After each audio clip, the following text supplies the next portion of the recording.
This is one of the most important topic for CSS as well as for PMS examination. ये paper में सवाल इस दफा भी आना है, PMS में भी आएगा, CSS में भी आएगा. That is about the ethnic issues and national integration of Pakistan. Ethnic issues and national integration in Pakistan. ये हमारा आज का टॉपिक है और ये मैं दोबारा कह रहा हूं कि this is very very important topic. Ethnic issues का जो साइनॉप्सिस है, इस क्वेश्चन को मैंने दो हिस्सों में डिवाइड किया. एक एथनिक इश्यूज का क्वेश्चन मैंने बना दिया और एक मैंने नेशनल इंटीग्रेशन का बना दिया. एथनिक इश्यूज जो है, एथनिक इश्यूज की वजह से ही नेशनल इंटीग्रेशन नहीं होती. ठीक है, स्टार्ट करते हैं हम एथनिक इश्यूज से कि एथनिक इश्यूज क्या होते हैं.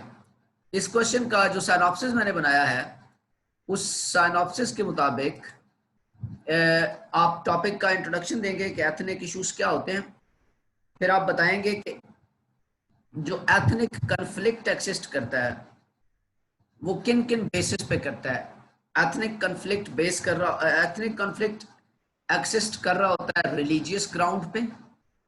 एथनिक कन्फ्लिक्ट एक्सिस्ट कर रहा होता है लैंग्वेज की बेसिस पे. एथनिक कन्फ्लिक्ट एक्सिस्ट कर रहा होता है टेरिटरी की बेसिस पे. और एथनिक कन्फ्लिक्ट बेस कर रहा होता है कास्ट के ऊपर. ये चार मेजर एस्पेक्ट्स हैं एथनिक कन्फ्लिक्ट जो एक्सिस्ट कर रहा होता है. एक एथनिक कन्फ्लिक्ट क्या होता है? एथनिक, सबसे पहले आपको ये पता होना चाहिए कि एक एथनिक कन्फ्लिक्ट होता क्या है. एक एथनिक कन्फ्लिक्ट जो होता है, ये एक ऐसा कन्फ्लिक्ट होता है जो कि दो या दो से ज्यादा जो एथनिक ग्रुप्स होते हैं उनके बीच में एक्सिस्ट कर रहा होता है. और इस कन्फ्लिक्ट का जो सोर्स होता है वो पॉलिटिकल होता है, वो सोशल हो सकता है, वो इकोनॉमिक हो सकता है और वो रिलीजियस हो सकता है. ठीक है, political, social, economic and religious. यानी जो एथनिक कन्फ्लिक्ट एक्सिस्ट कर रहा होता है दो या दो से ज्यादा ग्रुप्स के अंदर, वो पॉलिटिकल होता है, सोशल होता है, इकोनॉमिक होता है या रिलीजियस होता है. और जो एथनिक कन्फ्लिक्ट्स होते हैं वो, उनका जो आगाज हुआ वो मॉडर्न नेशन स्टेट का जो कॉन्सेप्ट है इसके बाद हुआ. पाकिस्तान की अगर हम हिस्ट्री को देखें तो इसमें भी बहुत सारे एथनिसिटी बेस्ड कन्फ्लिक्ट पाए जाते हैं. सबसे बड़ा कन्फ्लिक्ट, एथनिक कन्फ्लिक्ट जो होता है वो जुबान का कन्फ्लिक्ट होता है. यानी पंजाब के अंदर रहने वाले लोग पंजाबी बोलते हैं, सिंध के अंदर रहने वाले लोग सिंधी बोलते हैं, बलूचिस्तान के अंदर रहने वाले लोग बलोची बोलते हैं, केपी के अंदर रहने वाले लोग पश्तो बोलते हैं. ठीक है, और इन चारों के बीच में सबसे पहले तो एक कन्फ्लिक्ट जुबान का एक्सिस्ट करता है. ये भी एथनिक कन्फ्लिक्ट है. पाकिस्तान में मुसलमान भी रहते हैं जो मेजॉरिटी में हैं, हिंदू भी रहते हैं, ईसाई भी रहते हैं, यहूदी भी रहते हैं. ये भी एथनिक कन्फ्लिक्ट है जो रिलीजन्स के ऊपर बेस करता है. मुसलमान इटसेल्फ पाकिस्तान के अंदर मेजॉरिटी के अंदर है, तो मुसलमानों के बीच में सेक्ट्स एक्सिस्ट करते हैं, यानी आपके जो होते हैं मसलक, ये भी एथनिक कन्फ्लिक्ट है. ठीक है, तो ये सारे, इसके सारे कन्फ्लिक्ट्स कौन से कन्फ्लिक्ट्स कहलाते हैं? एथनिक कन्फ्लिक्ट्स कहलाते हैं. पाकिस्तान जो है एथनिक कन्फ्लिक्ट्स को, चूंकि मैंने जैसे पहले कहा कि फ्रॉम द डे फर्स्ट जो है वो फेस कर रहा है. इन एथनिक कन्फ्लिक्ट्स की वजह से पाकिस्तान के अंदर जो प्रोग्रेस एंड डेवलपमेंट का ग्राफ है वो कभी भी उस तरह से एस्टैब्लिश नहीं हो पाया. वो ग्राफ जो है, क्योंकि इस एथनिक की वजह से कभी काला बाग डैम नहीं बन पाया. इस एथनिक की वजह से जो प्रोविंशियल ऑटोनॉमी है वो कभी उस तरह से सस्टेन नहीं हो पाई. इन एथनिक कन्फ्लिक्ट्स की वजह से हमेशा जब भी असम्बलीज बनती हैं, मोस्टली जो रूलिंग लोग होते हैं, दे आर फ्रॉम पंजाब, ठीक है, मैंने इसकी वजह से कभी भी जो बाकायदा प्रॉपर डिवीजन नहीं हो पाई जो पार्लियामेंटेरियंस हैं, लेजिस्लेटर्स हैं उनकी। इस एथनिक कन्फ्लिक्ट की वजह से सिविल सर्विसेज के अंदर बहुत सारे इश्यूज हैं, कोटा इसलिए दिया गया है। इस एथनिक कन्फ्लिक्ट्स की वजह से जो पाकिस्तान के अंदर एग्जिस्ट करता है, उसकी वजह से एजुकेशन का एक बहुत बड़ा डायलेमा है। स्टैंडर्ड्स एजुकेशन के सिंध के डिफरेंट, बलोचिस्तान के डिफरेंट, केपीके के डिफरेंट, पंजाब के डिफरेंट, ये एथनिक कन्फ्लिक्ट की वजह से है। इन एथनिक कन्फ्लिक्ट्स की वजह से हमारे यहाँ जो है वो सिविल वॉर जो है वो हमेशा हम एक्सपेक्ट कर रहे होते हैं। सिविल वॉर होती है विद इन द स्टेट, जो सिटीजन्स और स्टेट के बीच में हो रही होती है। इस इन एथनिक कन्फ्लिक्ट्स की वजह से पाकिस्तान के अंदर जो है वो टेररिज्म प्रमोट होता है। इन एथनिक कन्फ्लिक्ट्स की वजह से जो प्रॉस्पेरिटी है और डेवलपमेंट है उसके वो उस तरह से नहीं हो पाती। इन एथनिक कन्फ्लिक्ट्स की वजह से जो आप ये समझ लें कि जो पीस है, जो पॉलिटिकल स्टेबिलिटी है, वो कभी नहीं हो पाई। इन एथनिक कन्फ्लिक्ट्स की वजह से जो है वो नेशनल इंटीग्रेशन जो है वो नहीं हो पाई, यानी पूरी कौम जो है वो, पूरे लोग जो है वो एक ही पेज पे आ जाएं, वो ऐसा नहीं हो पाया इन एथनिक कन्फ्लिक्ट्स की वजह से। इन एथनिक कन्फ्लिक्ट्स की वजह से पाकिस्तान के जो बेसिक इश्यूज हैं, जो एजुकेशन का इशू है, जो सोशल इश्यूज हैं, जो ड्रग्स के इश्यूज हैं, ठीक है, जो लॉ एनफोर्समेंट एजेंसीज की रिफॉर्म्स के इश्यूज हैं, वो कभी भी उस तरह से सॉर्ट आउट नहीं हो पाए। इन एथनिक कन्फ्लिक्ट्स की वजह से हायर एजुकेशन के इश्यूज हैं। इन एथनिक कन्फ्लिक्ट्स की वजह से ही वुमन की एजुकेशन के इश्यूज हैं, ठीक है। इन एथनिक कन्फ्लिक्ट्स की वजह से ही रिलीजियस एजुकेशन के भी इश्यूज एक्सिस्ट करते हैं पाकिस्तान में। तो आपने जब एथनिक कन्फ्लिक्ट का सवाल आए, एथनिसिटी के हवाले से इश्यूज के ऊपर बात हो, तो आपने ये सारे दलाइल देने हैं जो मैंने आपको दिए हैं, ठीक है, ताकि आपको ये वाज़ह हो कि how to write the introduction of the question of ethnicity, ethnic issues in Pakistan. ठीक हो गया। अच्छा, अब हमने चूंकि कहा कि इसके 4 डिफरेंट मेजर एस्पेक्ट्स हैं कि एथनिक कन्फ्लिक्ट्स जो रिलीजियस बेस पे होते हैं, एथनिक कन्फ्लिक्ट टेरिटरी बेस पे होते हैं, एथनिक कन्फ्लिक्ट्स जो होते हैं आपके वो आपकी लैंग्वेज बेस पे होते हैं, और एथनिक कन्फ्लिक्ट आपकी कास्ट पर होते हैं। तो पहला जो है वो ethnic conflict on religious grounds अगर हम देखें तो पाकिस्तान के अंदर जो हमारे कायद आज़म मोहम्मद अली जिन्ना की वफात के बाद और प्राइम मिनिस्टर जो थे खान लियाकत अली खान की वफात के बाद, पॉलिटिकली जो लोगों के पास जितनी भी पावर ट्रांसमिट हुई उसमें वो लोग कमज़ोर रहे, और वो कभी भी स्ट्रॉन्ग डेमोक्रेटिक पॉलिटिकल सिस्टम जो है वो इस्टेब्लिश नहीं कर पाए, जिसकी वजह से एथनिक आइडेंटिटीज यानी आइडेंटिटी क्राइसिस का इशू पाकिस्तान में क्रिएट हुआ। रूलिंग एलीट जो है, not only military but civilian, also exploited the differences among the different religious groups for strengthening their power base. Religious groups जो पाकिस्तान के अंदर हैं, जैसे कि जमात इस्लामी है और जमीयत उलमा इस्लाम है, हमेशा ये मौके की तलाश में रहे, चाहे वो मिलिट्री मौका परस्त रहे, चाहे वो मिलिट्री रूल हो या डेमोक्रेटिक गवर्नमेंट हो, ठीक है। लेकिन इन्होंने जो आइडेंटिटीज हैं लोगों की, उनको मैनिपुलेट करने की कोशिश की, ठीक है। In case of Pakistan it is truly stated कि ruling elite remained unable to maintain ethnic identities positively, ठीक है। पॉलिटिकल सोशलाइजेशन और इंस्टीट्यूशनलाइजेशन जो है लोगों की, ये डेवलप नहीं कर पाई, ठीक है। इकोनॉमिक रिसोर्सेज और इक्वल डिस्ट्रीब्यूशन नहीं कर पाई जस्टिस की, और इक्वल डिस्ट्रीब्यूशन नहीं कर पाई बाकी सारी चीज़ों की, ठीक है। तो जिसकी वजह से सारे सोसाइटी के सेगमेंट्स के लिए, जिसकी वजह से पाकिस्तान जो है वो आज भी रिलीजियस ग्राउंड्स के ऊपर जो है वो एथनिक क्राइसिस का शिकार है, ठीक है। विद इन द कंट्री मुख्तलिफ रिलीजन एक्सिस्ट करते हैं, बहुत बड़ा एथनिक कन्फ्लिक्ट है, ठीक है। एक तरफ जो है वो ये भी एक एथनिक कन्फ्लिक्ट की बेस पे कि अब इस्लामाबाद के अंदर एक मंदिर बनाने की कोशिश करती है गवर्नमेंट, एथनिक कन्फ्लिक्ट पे मंदिर को रोक दिया जाता है। एथनिक कन्फ्लिक्ट की वजह से शिया और सुन्नी का जो है वो लड़ाई होती है।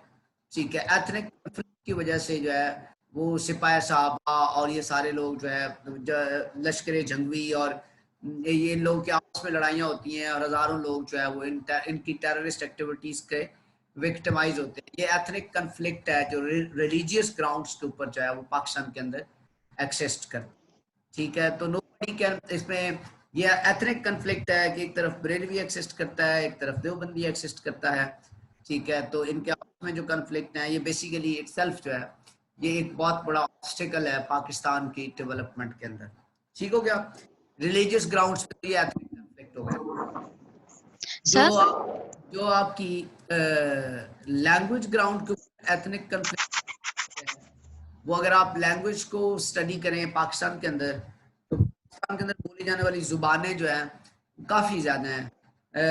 पश्तो बोली जाती है, सिंधी बोली जाती है, बलोची बोली जाती है, पंजाबी बोली जाती है, मुहाजर जुबान है, सराइकी जुबान है। हर जुबान की अपनी आइडेंटिटीज हैं और हर जुबान बोलने वाला जो है वो अपनी जुबान की ही प्रमोशन चाहता होता है। ठीक है। तो जो जुबान की बेस पे डिफरेंसेस एक्सिस्ट करते हैं वो भी बड़े कॉमन से डिफरेंसेस हैं। मुहाजिर मुहाजिर मूवमेंट चलाते हैं और वो अपनी चीज़ों को जो है वो प्रोटेक्ट कर रहे होते हैं। ठीक है। पश्तून जो है वो पश्तून मूवमेंट चलाते हैं। ठीक है। केपी के अंदर जो है मुख्तलिफ चीज़ें करते हैं। ठीक है। तो वो अपनी जुबान की बेसिस के ऊपर पश्तो के ऊपर जो है वो कर रहे होते हैं। सराइकी सूबा पाकिस्तान के अंदर एक आवाज उठी, दबाई गई, एक पॉलिटिकल स्टंट्स होते हैं। ठीक है। सराइकी सूबा नहीं बन पाया, सराइकी आइडेंटिटीज। अच्छा, पंजाबी पे आ जाएं तो पंजाबी भी अपनी जुबान को प्रमोट करते हैं। ठीक है। पंजाबी के अंदर मुख्तलिफ कैटेगरीज हैं। अच्छा, बलोचियों पे आ जाएं। ठीक है। तो बलोची ये एक मतलब प्रेसिडेंट सेट हुई हुई है पाकिस्तान के अंदर कि ये सारी जो जुबानें बोलने वाले बलोची, पश्तून, मुहाजिर, पंजाबी, ये एक दूसरे के साथ जो है वो इख्तलाफ रखते हैं on the basis of language. और ये सारे इख्तलाफात जो है ये जो हिस्ट्री कहती है वो 1971 में जब ईस्ट पाकिस्तान बना, ठीक है, तो उस वक्त के बाद से ये सारे कन्फ्लिक्ट्स हैं वो लैंग्वेज के कन्फ्लिक्ट्स है वो प्रमोट हुए।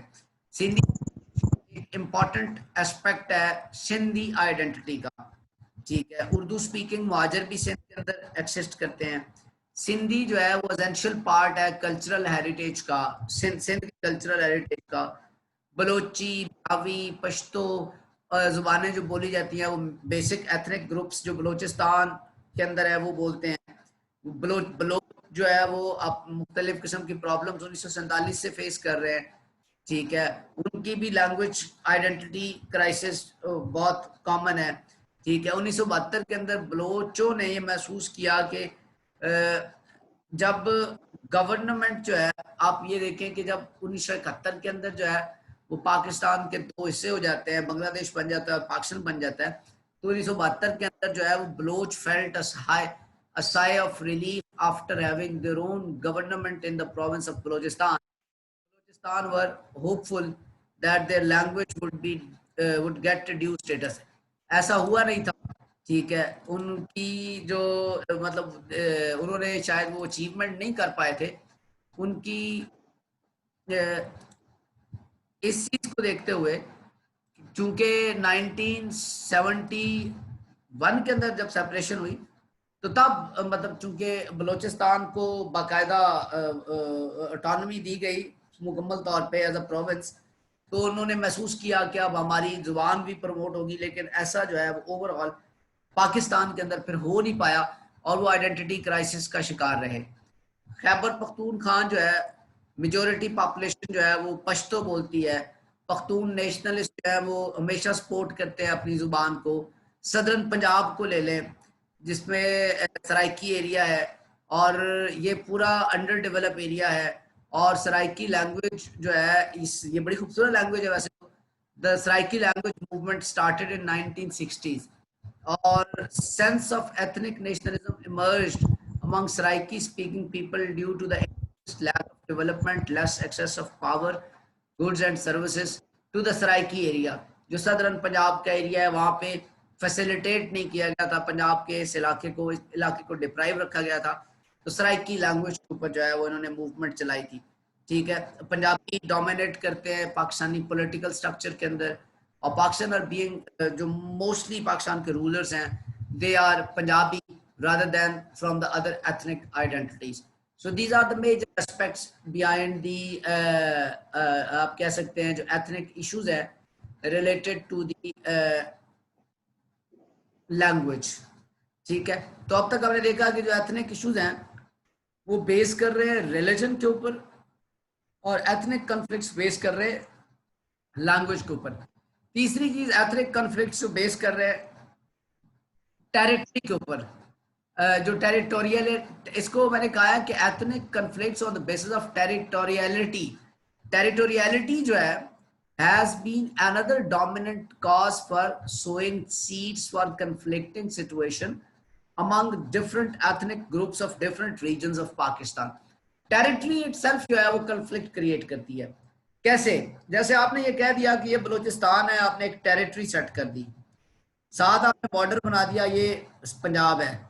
अच्छा, पंजाब और बलूचिस्तान और सिंध और केपी के एंट्रेंस जो है वो डिफरेंट है, वहां पे आपने बॉर्डर टाइप चीज बनाई है कि जी ये यहाँ पे एक प्रोविंस खत्म हो के अगले में आप जा रहे हैं।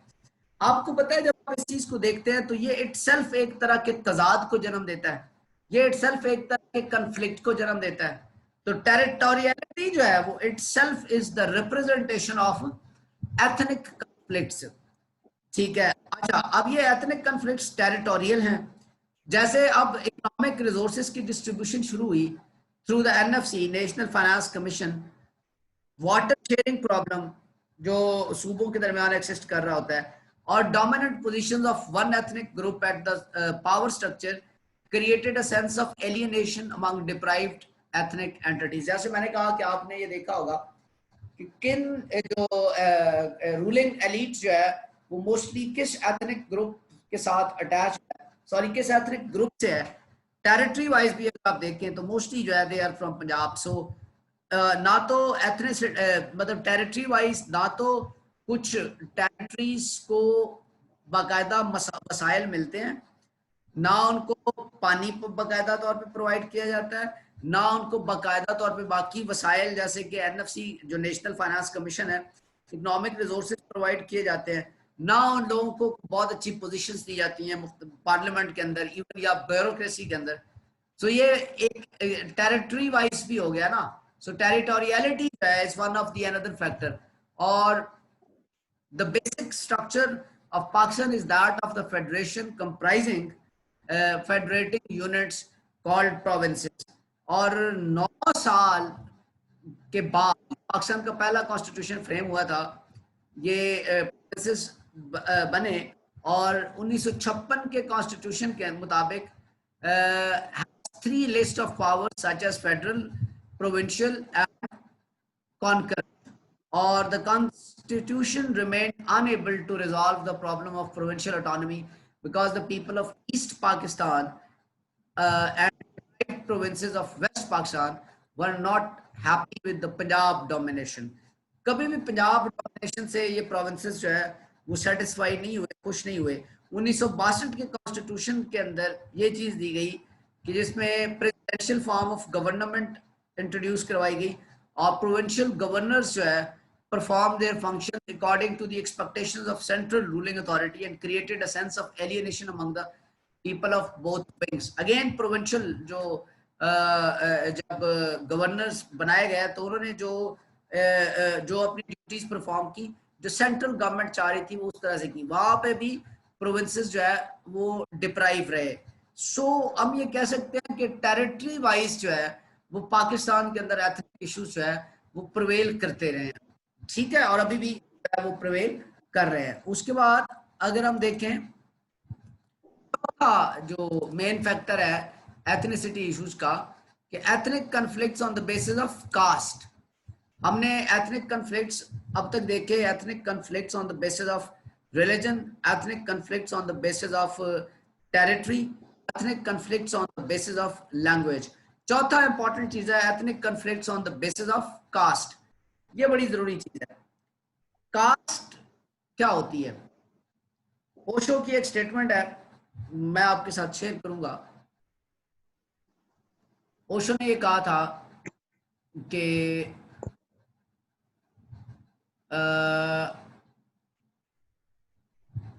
No one is superior, no one is inferior, either no one is equal. कोई सुपीरियर नहीं है, कोई इंफीरियर नहीं है, इधर नो वन इज इक्वल, कोई बराबर भी नहीं है। Everyone is unique, everyone is unique. You are you and I am I am I. आप है, मैं हूं।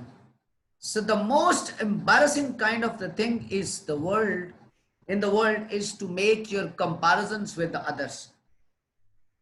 ठीक है, आप कंपैरिजंस दूसरों के साथ जो है वो अपना नहीं कर सकते। ये क्या था? ये बेसिकली था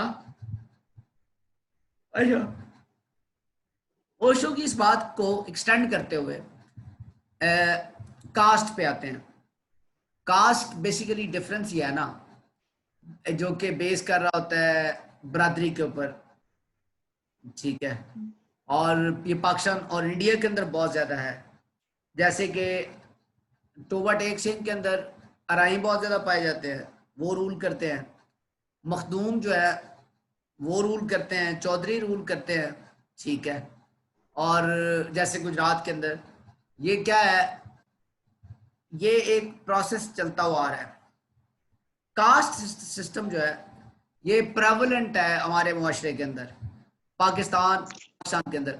और पाकिस्तान और इंडिया दोनों जो है वो कास्ट सिस्टम के विक्टिमाइज हैं।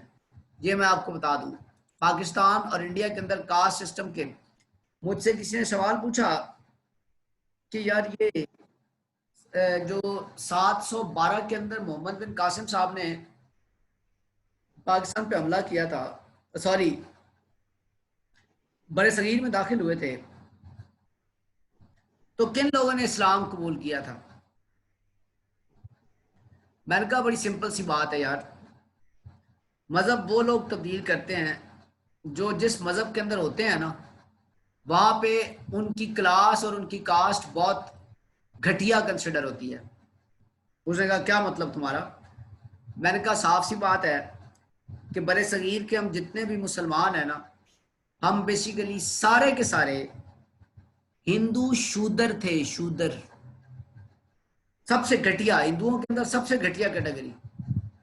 हमें किसी भी तरह की कोई प्रिविलेज नहीं थी। जब हमने देखा कि एक नया मजहब आया है तो इसके अंदर जो है वो अगर हम कन्वर्ट हो जाते हैं तो कम से कम इन हालात से हम बाहर आ जाएंगे जो बीइंग हिंदू हमारे साथ दरपेश हैं। इसलिए शूद्रों ने जो है बड़े सगीर के लिए अंदर इस्लाम कबूल किया। मैं आपको हिस्टोरिकल बात बता रहा हूँ कि आज तक हिस्ट्री के अंदर, बड़े सगीर की हिस्ट्री के अंदर, एक भी ब्राह्मण फैमिली के बंदे ने मजहब कन्वर्ट नहीं किया। कैसी इंटरेस्टिंग बात, आपने कभी ये सोचा है? एक भी ब्राह्मण फैमिली जो हिंदू है, हिंदू सबसे कदीम तरीन मजहब है और यहाँ इस खित्ते का तो सबसे कदीम मजहब है, एक भी ब्राह्मण फैमिली के बंदे ने कभी भी इस्लाम कबूल नहीं किया, क्रिश्चियनिटी में नहीं गया, किसी और मजहब में नहीं गया। क्यों? क्यों? उसको अपने मजहब के अंदर ही सारी मराहत हासिल है। जिसको अपने मजहब के अंदर सारी मराहत हासिल होती हैं वो अपना मजहब तब्दील नहीं करता। जो लोएस्ट क्लास होती है एक मजहब के अंदर, जिसको कि सारी मराहत हासिल नहीं होती, वो लोग अपना रिलीजन तक तब्दील कर लेते हैं, ठीक है। तो एथनिक इश्यूज का ताल्लुक कास्ट के साथ भी होता है। हमारे यहाँ मोची, नाई, जुलाहा, तरखान, लकड़ारा, ये सारे के सारे एक्सिस्ट करते हैं।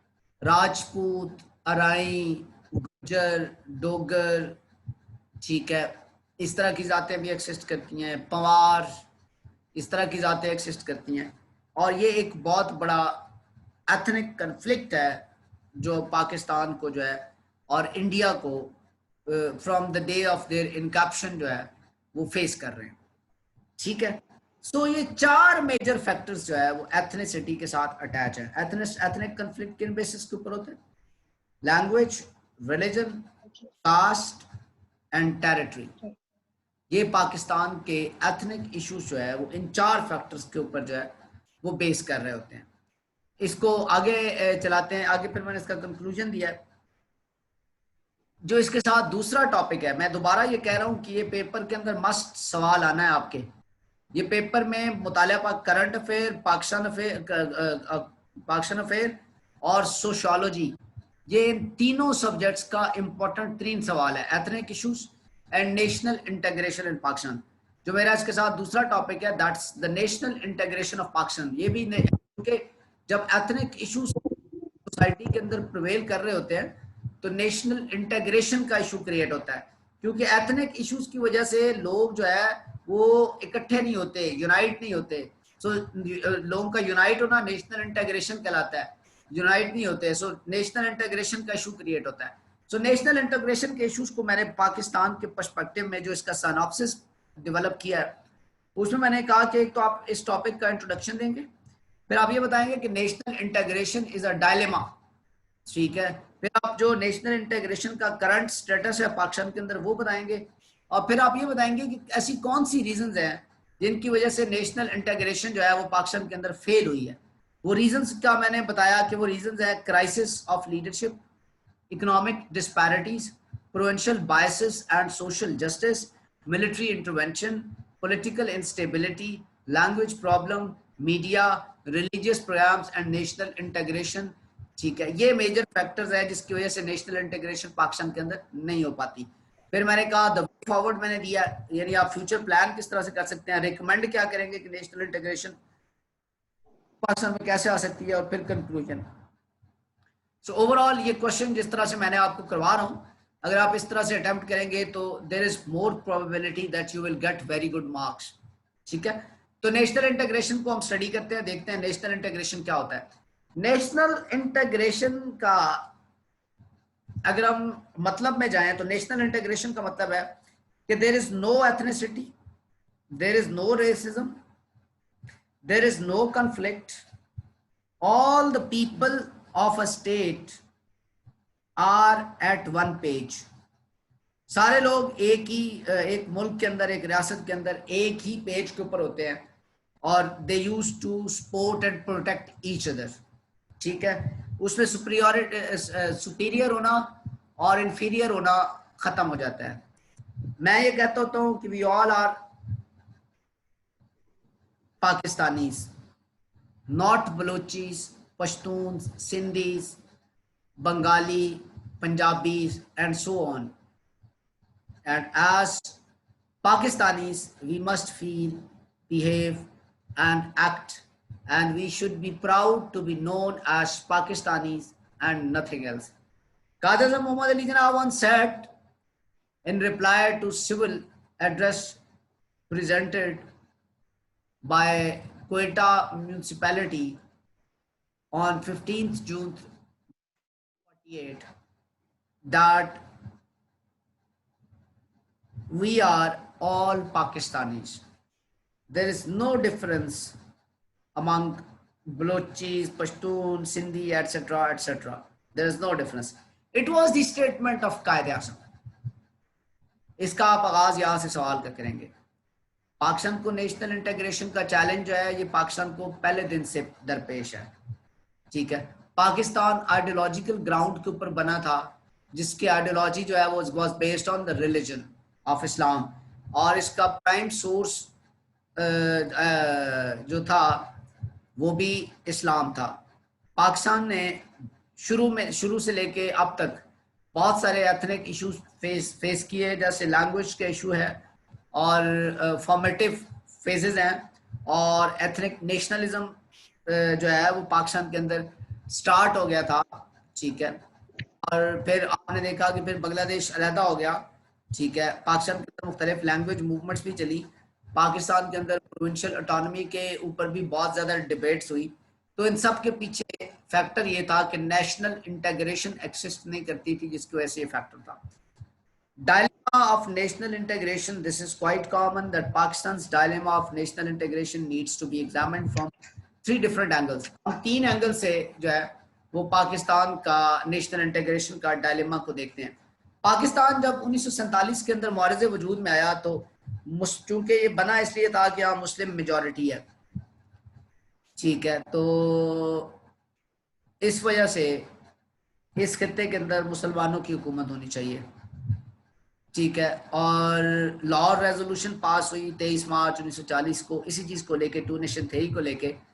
और फिर जो है मुस्लिम लीग जो है मुस्लिम लीग ने कन्वेंशन किया दिल्ली के अंदर 1946 के अंदर। Two nation theory was the essence of the creation of Pakistan as the founder of the country, and this challenge in the Muslim League realized that in an undivided India with a Hindu majority, the Muslim minority will not be able to live as equal citizens.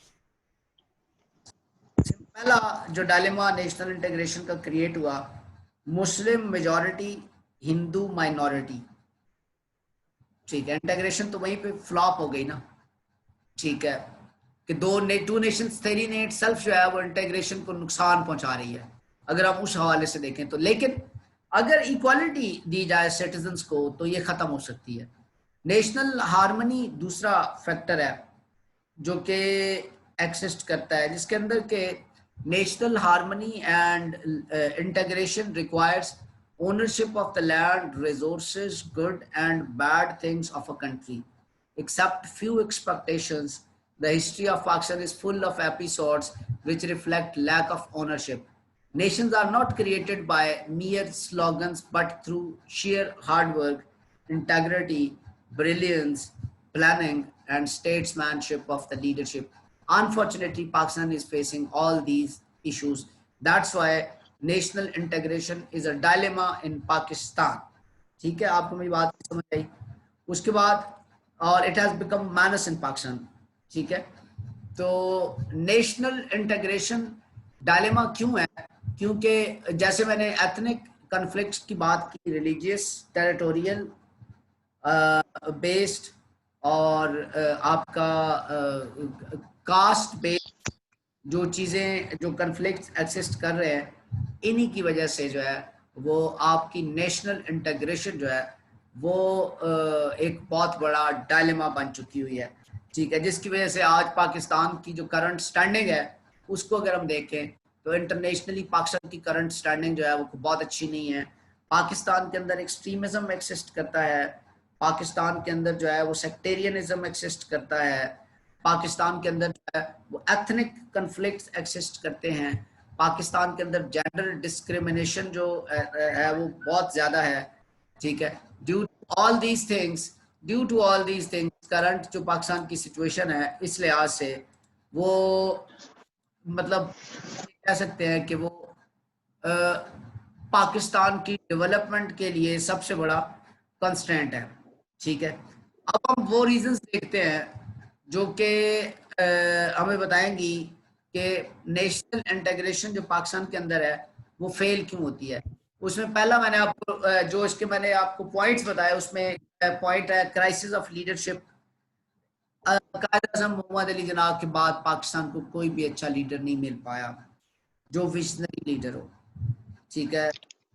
Crisis, leadership की crisis जो है वो उस वक्त से पाकिस्तान जो है वो फेस कर रहा है, और जिस दिन पाकिस्तान को अच्छी लीडरशिप मिल गई तो प्रोबेबली नेशनल इंटीग्रेशन के जो इश्यूज है वो सॉर्ट आउट हो जाएंगे, ठीक है। लीडर वो होना चाहिए, leader is a man who knows the way, who shows the way and who goes the way, ठीक है। तो खुद जिसको रास्ते का पता भी हो, वो खुद पहले रास्ते पे चले तो फिर लोग उसको फॉलो करेंगे, अदरवाइज नहीं। हमारे यहाँ lack of proper visionary leadership जो है वो बहुत ज्यादा करती है। हमारे जो लीडर्स आते हैं वो चीज़ों को टेम्परेरी सॉर्ट आउट करने की कोशिश करते हैं, छोटे छोटे प्रोजेक्ट्स, विजनरी अप्रोच जो है वो उनकी नहीं होती। सो लीडरशिप क्राइसिस पाकिस्तान के अंदर एक्सिस्ट करते हैं, जिसकी वजह से नेशनल इंटीग्रेशन का इशू है, ठीक है। और लीडर खुद एथनिक होता है, एथनिसिटी का फॉलोअर होता है, ठीक है। तो लिहाजा वो भी अपने एरिया, अपने इलाके को ही, चाहे वो फेडरल गवर्नमेंट का ही वो फेडरल गवर्नमेंट रन कर रहा होता है, लेकिन उसका टिल्ट फिर भी जो है वो अपने रीजन की तरफ ज्यादा होती है, टाइम ये देखा गया। एक तो ये फैक्टर है नेशनल इंटीग्रेशन के अंदर कि फेल होने के, नेशनल इंटीग्रेशन के फेल होने के अंदर दूसरा फैक्टर इकोनॉमिक डिस्पैरिटीज हैं। इकोनॉमिक डिस्पैरिटीज का मतलब होता है economic gap, economic differences. Pakistan के अंदर रिच और पुअर में बहुत ज्यादा गैप एक्सिस्ट करता है। पाकिस्तान का जो सिस्टम है वो इस तरह का स्ट्रक्चर्ड है कि पुअर और रिच के बीच में जो डिफरेंस है वो बढ़ता जा रहा है। रिच जो है वो रिचर होता जा रहा है, गरीब गरीबतर होता जा रहा है। इससे अपर और प्रिविलेज क्लास जो है वो क्या करती है, ताकतवर होती जाती है, और गरीब जो है वो पावरलेस होता जाता है, उसके पास पावर ही नहीं है वैसे। सो इकोनॉमिक इनइक्वालिटीज जो है अल्टीमेटली नेशनल इंटीग्रेशन को वीक करती है। ठीक है, क्योंकि इकोनॉमिक, मैंने आपको पहले भी बताया था कभी कि इकोनॉमिक डिस्पैरिटीज और डिफरेंसेस जितने ज्यादा होंगे, ठीक है, रिश्ते उतने कमजोर होते हैं, रियासतें उतनी कमजोर होती हैं जितने ज्यादा इकोनॉमिक डिफरेंसेस और डिस्पैरिटीज एक्सिस्ट कर रही होती हैं। क्योंकि इकोनॉमिक डिस्पैरिटीज की वजह से कन्फ्लिक्ट क्रिएट होते हैं, कन्फ्लिक्ट क्रिएट होने की वजह से क्राइम क्रिएट होते हैं, क्राइम होते हैं, और क्राइम के होने की वजह से जो है वो ओवरऑल जो सोसाइटी की जो इकॉनमी होती है वो डिस्टर्ब होती है, और सोसाइटी की इकॉनमी डिस्टर्ब होने की वजह से जो है वो नेशनल इंटीग्रेशन के ऊपर उसके असरात होते हैं। सो लिहाजा economic disparities is the second factor for the failure of the national integration in Pakistan after the crisis of leadership. तीसरा जो इसका है वो प्रोविंशियल बायसेस और सोशल जस्टिस है। प्रोविंशियल बायसेस के ऊपर हम बात कर चुके हैं कि जैसे पंजाब के बारे में कहा जाता है कि सारी जो रूलिंग एलीट है मोस्टली वो पंजाब की होती है, बाकियों को इतना ज्यादा शेयर नहीं दिया जाता। National finance commission NFC awards के मुताबिक भी उनको कोई ज्यादा ओन नहीं किया जाता। ठीक है, बलूचिस्तान से सारे वसाइल आते हैं लेकिन उसको ओन नहीं किया जाता। इनके बीच आपस में बीच में जो कन्फ्लिक्ट एक्सिस्ट कर रहे होते हैं ये बहुत बड़े कन्फ्लिक्ट होते हैं। जो पख्तूनख्वा, पंजाब, बलोच और सिंध, इन सूबों के बीच में जो कन्फ्लिक्ट एक्सिस्ट कर रहे होते हैं ये आपस में एक दूसरे की मुखालफत करते हैं, जिसकी वजह से कि नेशनल इंटीग्रेशन जो है वो नहीं हो पाती। ठीक है, मिलिट्री इंटरवेंशन इसका चौथा फैक्टर है। ठीक है, मिलिट्री इंटरवेंशन पाकिस्तान के अंदर 1958 के अंदर अयूब खान ने मार्शल लॉ लगाया था। उससे पहले मेजर जनरल सिकंदर मिर्जा भी इंटरवीन कर चुके थे, और उसके बाद आज तक पाकिस्तान के अंदर मिलिट्री ने हमेशा पॉलिटिकल रिजीम को जो है वो डाइवर्ट करने की कोशिश की है। So this is one of the factor की जिसकी वजह से नेशनल इंटीग्रेशन नहीं हो पाई। अगला फैक्टर पॉलिटिकल इंस्टेबिलिटी है। पॉलिटिकल इंस्टेबिलिटी क्यों आती है? क्योंकि पॉलिटिकल एलीट करप्ट होती है, मिलिट्री इंटरवीन करती है, जिसकी वजह से एक नया सेटअप जन्म लेता है, डिक्टेटरशिप आ जाती है, तो जिसकी वजह से डेमोक्रेटिक सिस्टम सस्टेन नहीं कर पाता, पॉलिटिकल स्टेट इनस्टेबल हो जाती है, और इनस्टेबल होने की वजह से अगेन नेशनल इंटीग्रिटी जो है उसके ऊपर उसके साथ होते हैं। लैंग्वेज प्रॉब्लम हम ऑलरेडी डिस्कस कर चुके हैं एथनिक इश्यूज के अंदर। Media is one of the another factor for the failure of the national integration, क्योंकि मीडिया भी इन्हीं चीज़ों को प्रमोट कर रहा होता है, सेक्टेरियनिज्म को प्रमोट कर रहा होता है, एथनिक इश्यूज को प्रमोट कर रहा होता है, एक सूबे की दूसरे सूबे के ऊपर बर्तरी को प्रमोट कर रहा होता है, एक कास्ट के ऊपर दूसरे कास्ट को की बर्तरी को प्रमोट कर रहा होता है, रिच को पुअर के ऊपर प्रमोट कर रहा होता है। So media is also another factor that is one of the constraint for the development of the national integration। और religious programs जो दिखाए जाते हैं वो भी आपने देखा होगा टीवी के ऊपर। अहले हदीस डिफरेंट बात करता है, देवबंदी डिफरेंट बात करता है, अहले तशी डिफरेंट बात करता है। तो ये तो बहुत कैसे इन सारी चीज़ों को जब ये मुख्तलिफ किस्म के इश्यूज के ऊपर जो है एक इशू के ऊपर मुख्तलिफ किस्म की राय मुख्तलिफ रिलीजियस उलमा रखेंगे तो नेशनल इंटीग्रेशन पॉसिबल नहीं है। So these are the factors through which the national integration is failed in Pakistan. Way forward मैंने दिया है, इसको आपने पढ़ लेना है। इसके अंदर मैंने तकरीबन 8 पॉइंट्स दिए हैं, और at the end way forward यानी रिकमेंडेशंस मैंने दी हैं कि आप नेशनल इंटीग्रेशन मुल्क के अंदर कैसे ला सकते हैं। इन सारी चीज़ों को आप डिमिनिश करेंगे जो मैंने ऊपर बताई हैं, तो नेशनल इंटीग्रेशन आहिस्ता आहिस्ता आना शुरू हो जाएगी। और उसके बाद मैंने इसका कंक्लूजन दिया है। ये मैं आपको बता दूं, this is one of the most important question for CSS as for PMS for the आप ये कहें कि for Pakistan affair, for current affair और फॉर सोशियोलॉजी। इन तीनों के लिए ये जो अभी आपने टॉपिक किया है ये इन तीनों पेपर्स के अंदर जो है वो आपको मिलेगा। सो यू मस्ट बी अभी मैं आपको इसके हैंडआउट सेंड कर दूंगा आपने इस टॉपिक को बिल्कुल इसी तरह प्रिपेयर करना है जिस तरह से हैंडआउट्स के अंदर साइनॉप्सिस बना के मैंने ये क्वेश्चन जो है वो किया हुआ है। Thank you so very much, stay blessed, ठीक है, और अपनी प्रिपरेशन जो है वो जारी रखें। खुदा हाफिज।